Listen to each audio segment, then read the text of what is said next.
ஒரு குடும்பம் வாழ்க்கையில் பெரிய சிக்கலில் சிக்கிக் கொண்டிருந்தது. வேலை சரியில்லாமலும் வருமானம் குறைந்ததும் காலப்போக்கில் கடன் மட்டும் பெருகிக் கொண்டே போனது. ஒவ்வொரு நாளும் அதே பயம். எப்படி கடன் முடியும்?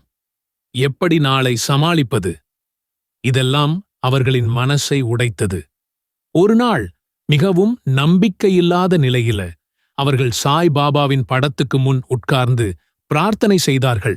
அந்த பிரார்த்தனையில் ஒரு வரி மட்டும், பாபா, நாங்கள் எது தவறாக செய்யவில்லை, இந்த சுமையை நீங்கதான் குறைக்கணும். அவர்கள் சொல்லி முடிக்கும் முன்னே அவர்களுக்கு உள்ளுக்குள் ஒரு அமைதி வந்தது. ஏதோ ஒரு உணர்வு. பாபா கேட்டுக்கொண்டார் என்று. அந்த இரவு கனவில் பாபா தோன்றி சொன்னார், குழந்தையே, தாமதம் நடப்பது உதவி வருகிறதுன்னு அர்த்தம். நம்பிக்கை வையேன். அடுத்த சில நாட்களில் அதிசயம் ஆரம்பித்தது. எதிர்பாராத இடத்திலிருந்து ஒரு வேலை வாய்ப்பு வந்தது. நீண்ட நாட்களாக முயற்சி செய்த ஒன்று திடீரென்று சரியாக ஆரம்பித்தது. அவர்களின் வருமானம் மெதுவாக உயர்ந்து கடன்களை அடைக்கிற அளவு கிடைக்கத் தொடங்கியது.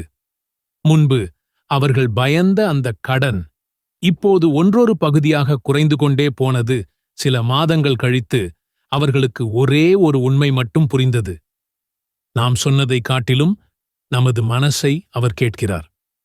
கடன்கள் எல்லாம் முடிந்த நாள் அவர்கள் சாய்பாபா படத்துக்கு முன் ஒரு மெதுவான நன்றி மட்டும் சொன்னார்கள். நீங்க தாமதிச்சாலும் தவறவிட மாட்டீங்க பாபா. அந்த வீட்டில் மீண்டும் சிரிப்பும் அமைதியும் நிம்மதியும் வந்தன. கடன், பிரச்சனை, துன்பம் எதுவாக இருந்தாலும் நம்பிக்கை விடாத இடம் வரை பாபா நம்மை விடமாட்டார்.